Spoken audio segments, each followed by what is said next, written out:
Welcome to the Sell My Business podcast. I'm your host, Jeffrey Feldberg.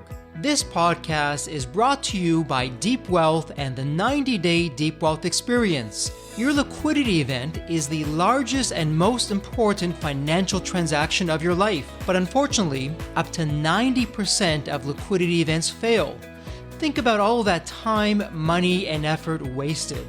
Of the quote-unquote successful liquidity events, most business owners leave anywhere from 50% to over 100% of their deal value in the buyer's pocket and don't even know it. I should know. I said no to a 7-figure offer and yes to mastering the art and science of a liquidity event. 2 years later, I said yes to a different buyer with a 9-figure offer. Are you thinking about an exit or liquidity event? If you believe that you either don't have the time or you'll prepare closer to your liquidity event, think again. Don't become a statistic and make the fatal mistake of believing that the skills that built your business are the same ones for your liquidity event. After all, how can you master something you've never done before? Let the 90-Day Deep Wealth Experience and our 9-step roadmap of preparation help you capture the maximum value for your liquidity event. At the end of this episode, take a moment to hear from business owners just like you who went through the Deep Wealth Experience.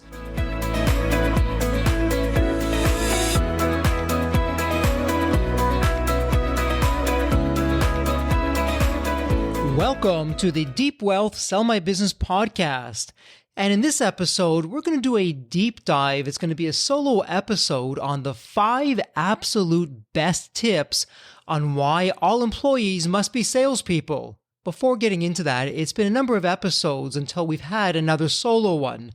And the reason for that, we've been busy behind the scenes. We launched an entirely new podcast website. And if you haven't checked it out, I would encourage you to go and do so. Just go to podcast.deepwealth.com. I'll put that link in the show notes. All kinds of new features on there. We've also done an entirely new guest intake form so we can get you the very best and greatest of all the guests that are coming on. And we even added an area where you can ask questions. You can record your question in audio format. We'll get those questions and we can make entire episodes around that or start answering those questions. So when you have a moment, please check out podcast.deepwealth.com and you'll take a look at the entirely new site. So that said, let's go back into what for many business owners tends to be a controversial topic. Because when I said the 5 absolute best tips on why all employees must be salespeople, I know that some of you are thinking, well, wait a minute. Not everyone can be a salesperson. That's why we have dedicated salespeople. You have to be born to be a salesperson, right? Well, let's talk about that. And actually, that's the first topic. There are 3 sales myths that you must stop believing today so that you can prosper tomorrow. And when we talk about these myths and when you come away from this episode, what I'm hoping you're going to understand is that sales isn't quote unquote selling. And I'll talk about this in the episode. The best salespeople I've ever known don't sell. And if they're not selling, you may be saying, well, what the heck are they doing? Well, they're educating. And what I'm talking about here, this is very near and dear to the mindset of cockroach startups. In a cockroach startup, and that's what most successful businesses are. In fact, the titans of business today, many of them started as a cockroach startup. And in a cockroach startup, this is where you're bootstrapping and you're really having resilience and you're doing all kinds of things that you typically don't see when you have venture-backed or private equity-backed companies. But in these incredibly successful companies, it's built into the culture that everyone sells, and I'll talk more about that. But first, let's visit 3 myths that may have you believing that you're only in sales because you're born in sales. And that's myth number 1. Great salespeople are born, not made. And this myth goes along the lines of something like this. You're either born a salesperson or you're not. If you're not born a salesperson, forget about it. Game over. Don't even try to become a salesperson. Go do something else. And that's simply not the case. I want you to think about this for a moment. Imagine you just saw a movie that you really liked, or you went to a restaurant that has you now a raving fan. What happened after you saw that great movie or that restaurant? Chances are you spoke to the people around you. your friends, your colleagues, your family members, and you told them about this amazing movie that you saw or this incredible restaurant that you just went to. And in the process of doing that, you're educating them as to the why. Why was the movie so good? Why was this restaurant so incredible? And you shared your personal experience. Now, chances are, not everybody, but a good number of the people that you spoke to, you've got them curious, and they're going to take a look at that movie or they're going to go visit that restaurant. Let me ask you something. Were you quote unquote selling? No, you weren't. You were sharing your experience. You were educating. You were letting people know why something really has you happy or you're a better person for it. So when you think about it, when you were sharing your experience, you were educating, and directly or indirectly, actually a little bit of both, you're now encouraging people to check this out for themselves. So let's take off myth number one. Great salespeople are not born. In fact, I'm going to say all of us are salespeople. Yes, we all have different styles. We talk in different ways. We tell stories in different ways, but all of us are salespeople. And the key in quote unquote selling is educating. When you educate people as to the why you feel the way that you did, how you were made to feel that way, what happened, all of those things come together in a terrific story. And remember, people love stories. Myth number two, you can hire a sales team to take care of your revenue. Why is this a myth? Well, particularly when you're starting a business, you likely don't have the funds to hire a sales team. But more than that, if you've never sold your product or offering on your own, how in the world do you expect other people to sell? Yes, you can bring somebody on board and they can go out there and attempt to do it, and maybe they'll even be successful. But chances are it's going to take longer, cost you more money, and they're not going to be effective. You are really, and I'm going to talk about this in the next section, you are, quote unquote, the world's best salesperson as the founder. Because when you're out there doing it for yourself before you bring anybody else on board, you're getting market feedback. You're hearing what's working, what's not working. You're making adjustments along the way. You're changing the narrative. You're even changing your offering. And because of that, you now streamline the approach of how to do it. And I'm going to hold on that thought. I'm going to put a pause on it because we'll come back to that in a later section. So the second myth is, again, you can hire a sales team to take care of revenue. That's the absolute last thing that you want to do. You want to go out there first, do it for yourself before you'll bring on anybody else. The third myth is that selling is only about new clients. And let's think about this. One of the fatal mistakes that most businesses make is they chase after the clients they don't have. They chase after the prospects. Yeah, we got some clients on board, but that's yesterday's news. Today's news is something else. It's more exciting. Let's go after these new clients. And you put the time, the effort, and the money into getting in new clients. Study after study after study continually shows that it's 15 to 25 times more expensive bringing on new clients than working with your existing clients. And when you think about it, it's not just about new clients. When you're talking to a prospective employee, you're quote unquote selling that new employee as to why he or she should leave an existing job and come to your business. When you're speaking with a new supplier, you're having to convince that supplier, educate that supplier why that supplier should work with you. So when you take a step aside and you think about it, the ability to sell, the ability to craft a narrative and to educate, it's for all of your stakeholders. If you happen to have a board of advisors, well, you're going to need to quote unquote sell that new board member why he or she should become a board member in the first place. So selling isn't only about new clients. Selling is everything that you do with every person that you interact with. It's really all about selling. So 3 myths that you should stop believing today so that you can prosper tomorrow. Again, great salespeople, they aren't born. We're all great salespeople. Please get away from the notion that you need to hire a sales team to take care of revenue, particularly when you're starting. The third myth is that selling is only about new clients. Absolutely not. Again, those 3 myths, let's put them aside. Let's deal with fact, not fiction. And so now that we got those 3 myths out of the way, let's talk about the second strategy when it comes to the 5 absolute best tips on why all employees must be salespeople. And the second strategy is why you must be a salesperson even if you're a founder. Let me ask you a little bit of a rhetorical question. And the question is this: in your company, who's the most passionate? And I suspect you said it's you. And if you said that, you're right. And if you didn't say that, think again. You are the most passionate. Again, you founded the company. You found a painful problem that you were passionate to solve. You solved it so well that you created raving fans from your clients. They're only too happy to pay you to take that pain away.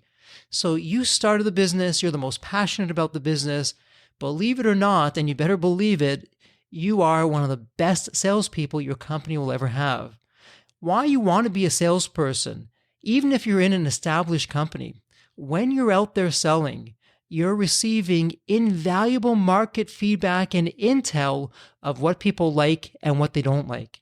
When I look back to my own experiences, when I'm out there and when I'm selling, and I'm speaking to prospects, the feedback that I get has led to market disruptions. It's led to improvements in the overall offering, and it's completely changed the way that we do things as a company. Now, this is not to say that your other team members aren't going to pick up on this and do it, but the fact of the matter is, and this is fact, you're more sensitive to what you're hearing people say. After all, your business is your baby. You care about this. This is your vision. And when you receive that invaluable market feedback and intel, you're going to be making changes and you're ensuring that nothing gets missed. And the third reason of why you're the most effective salesperson and why you must be a salesperson in your own company is that you're understanding the nuances of your overall sales process. Hey, what worked yesterday doesn't work today when it comes to marketing.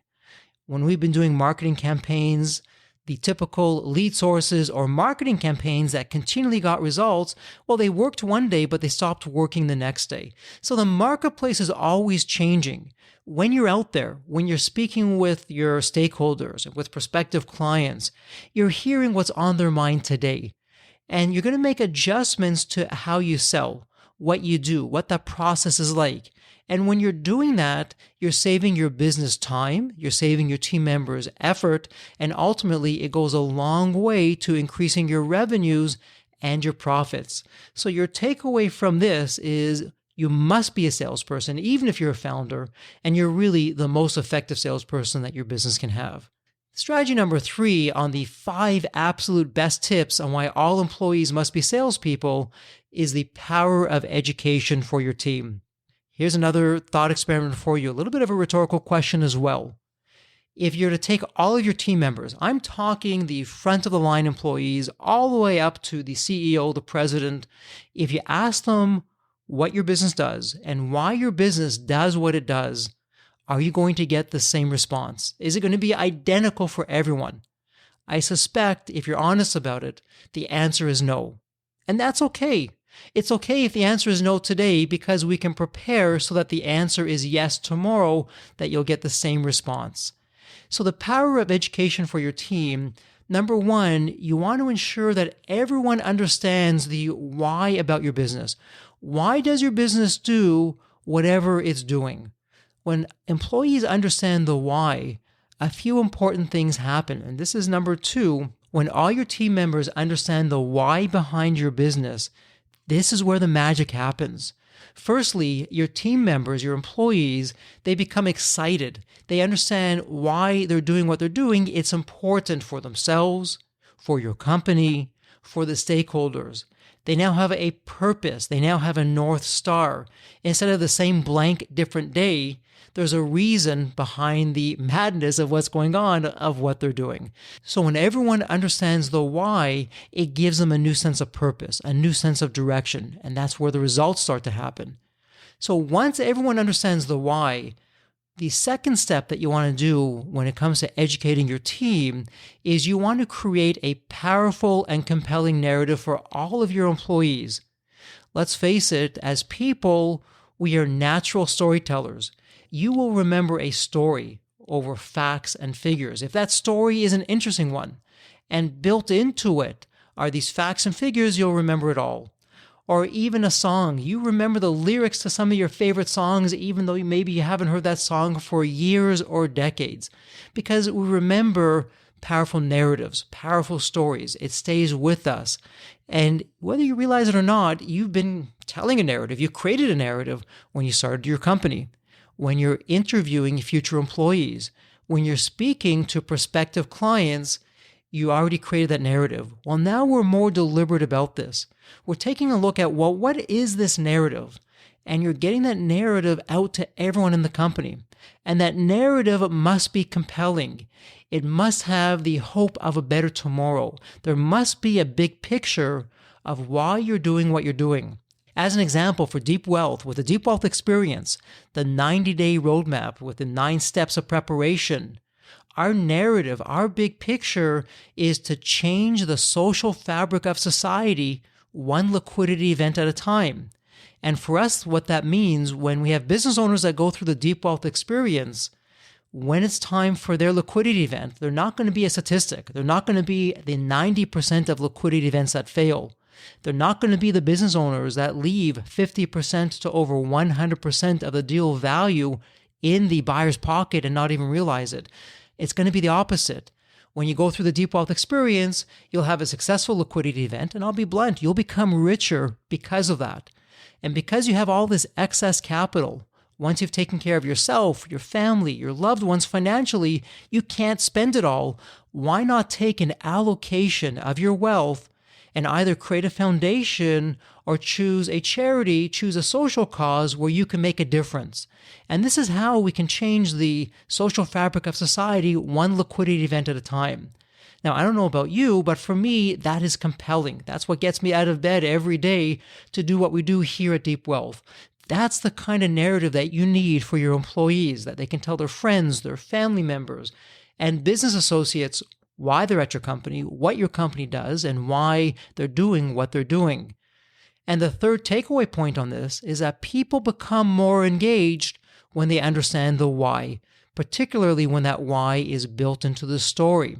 So let's now go on to the fourth strategy of the 5 absolute best tips on why all employees must be salespeople. Since we know that all employees must be salespeople, please provide the following 3 tools. The first tool is an elevator pitch. We already created the narrative, and the narrative is a story. From that narrative, we create an elevator pitch that's 30 seconds. And let's face it, when you're not in the business, when you're in a social environment, maybe you're at a party, maybe you're just with some friends, some colleagues, maybe you're in a place where there's all kinds of strangers. When you're meeting someone for the first time or relatively new to that person, it's a natural point in the conversation to ask the question, hey, tell me what you do. When you have that elevator pitch, and you've made it easy for your employees, that they're all on the same page, it's the same elevator pitch for everyone. Once again, that's where the magic starts to happen. Everybody knows somebody. You have that 6 degrees of separation. And when you start sharing with everyone that elevator pitch, you never know where that's going to lead. It can lead to future employees. It can lead to new clients. Who knows where it's going to go, but have that elevator pitch. Because the second step is once all employees have that elevator pitch, they can now ask for referrals. They just met somebody new. They tell the elevator pitch. They share that narrative. The other person is interested. Oh, wow, Jeffrey, that sounds like you work at a terrific company. And I'm saying, yeah, I think so. I think we're the best thing since sliced bread. Hey, by the way, do you know anybody that could benefit from what we're doing?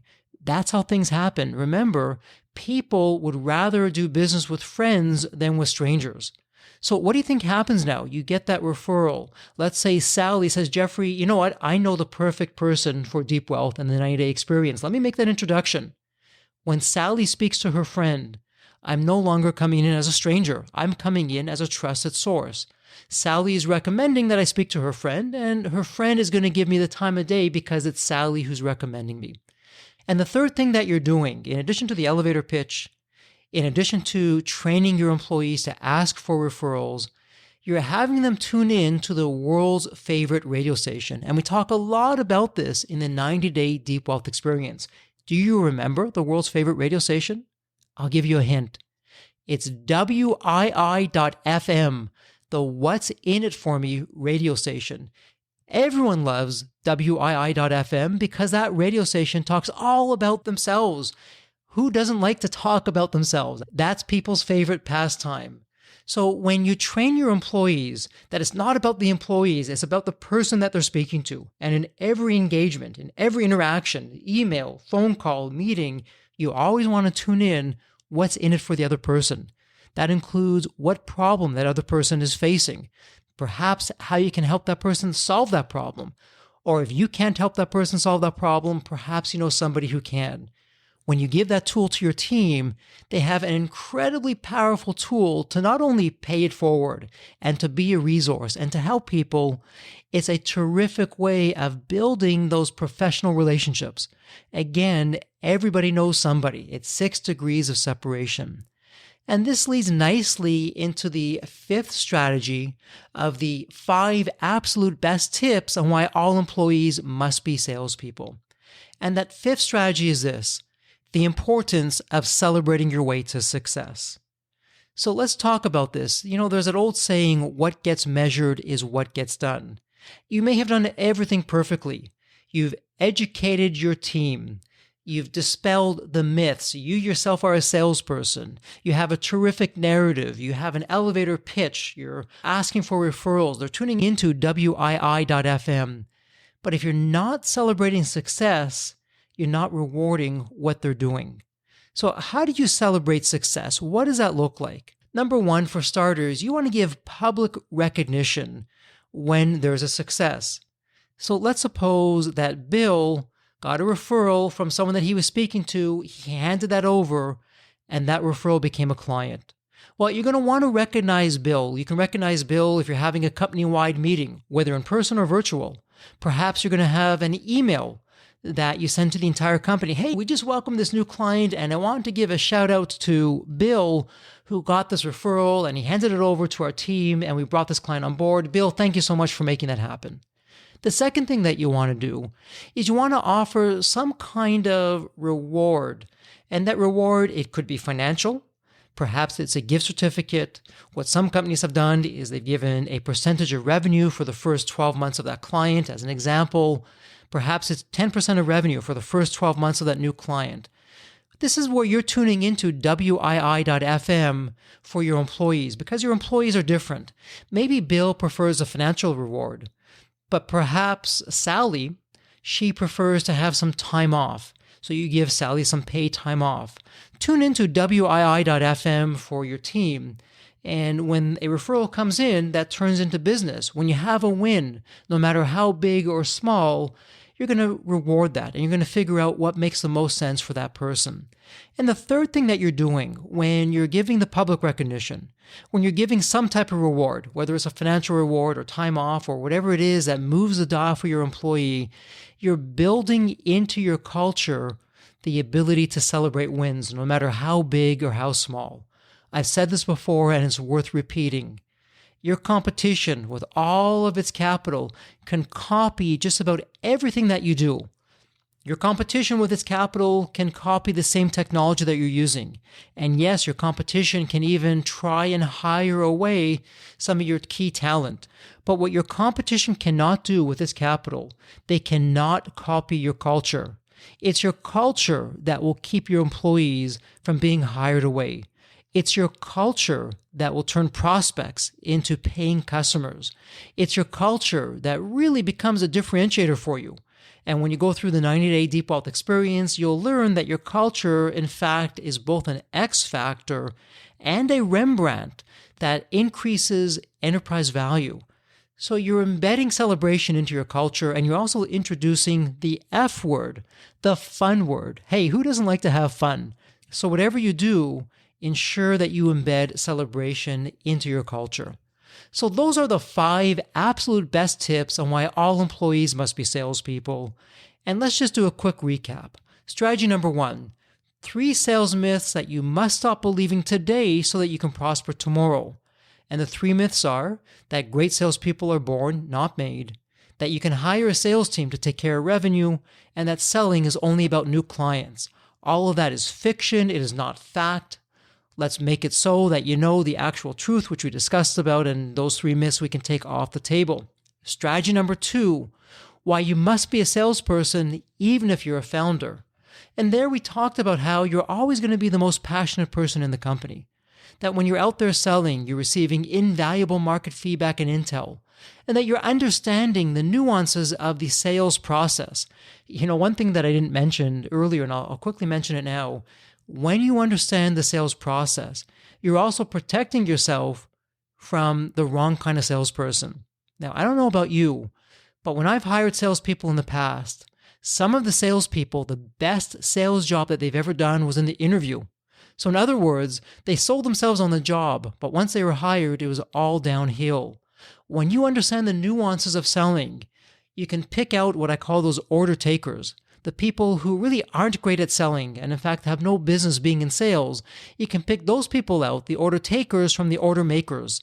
The order makers are the ones who are out there and they're the rainmakers. They're prospecting, they're finding all the opportunities and they're bringing those opportunities into actual clients. So when you understand the sales process, you understand what it takes because you've done it yourself, it gives you the ability to hire the right kind of salesperson who's going to move the dial for you. Strategy number 3, the power of education for your team.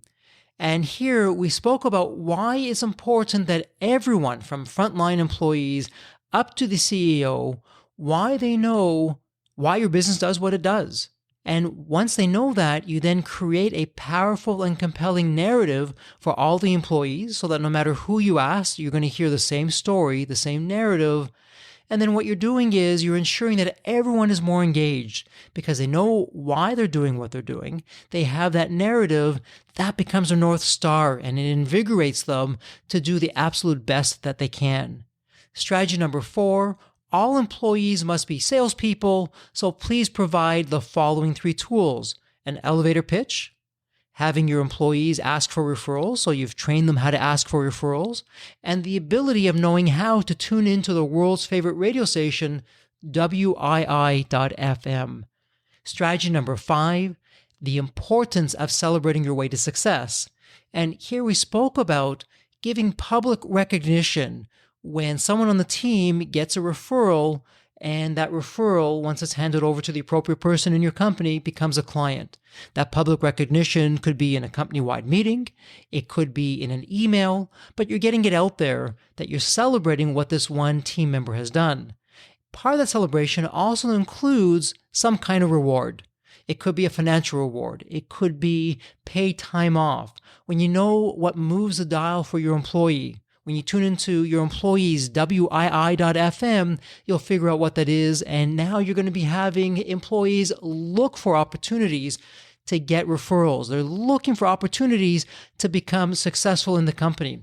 And as a quick aside, this ties into what scientists call the reticular activation of the brain. As a quick example, suppose you bought a red sweater. You hear a lot about this when you read the studies. You buy a red sweater today. When you're doing your business, you're going around town, you're meeting with people, everybody has a red sweater. Well, the truth of the matter is, they didn't all get that red sweater today because you got a red sweater.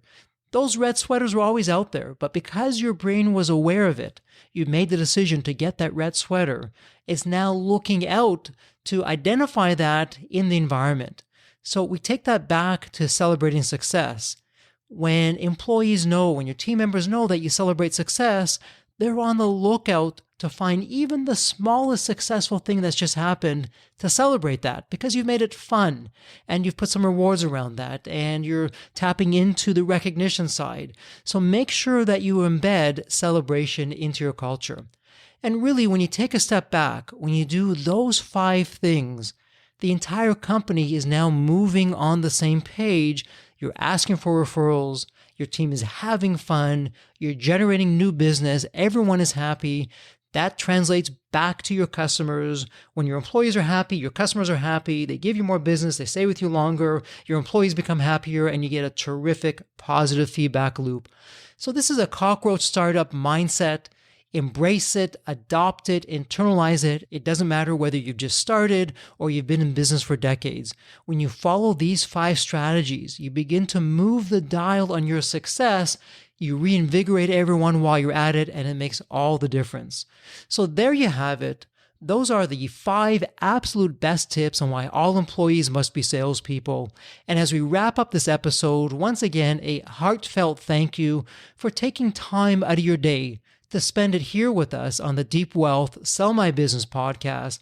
You could have done anything with your time, and time is your currency. We can't create more time. The fact that you've spent it here with us today is really appreciated. A heartfelt thank you for that.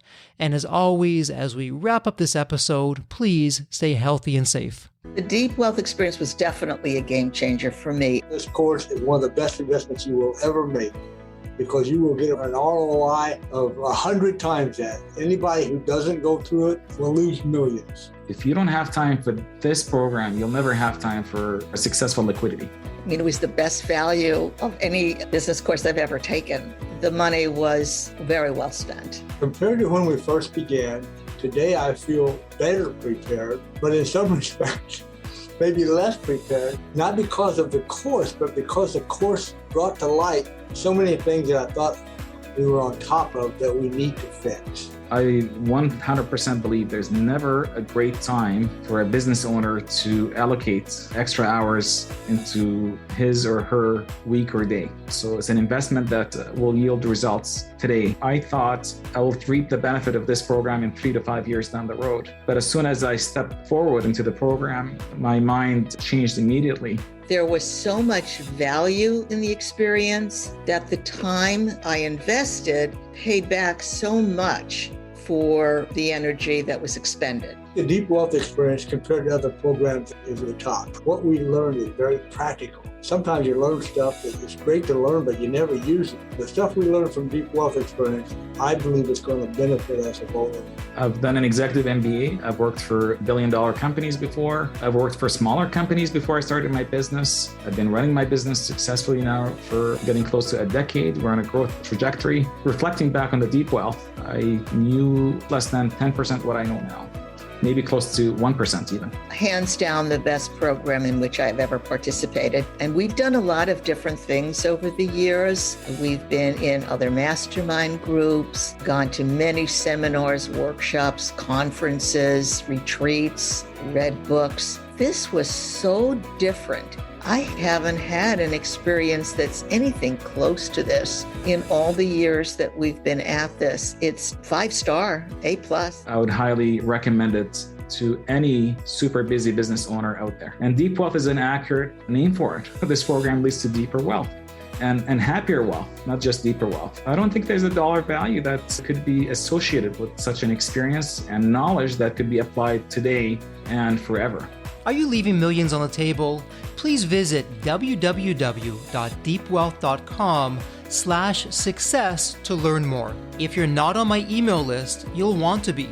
Sign up at www.deepwealth.com/podcast.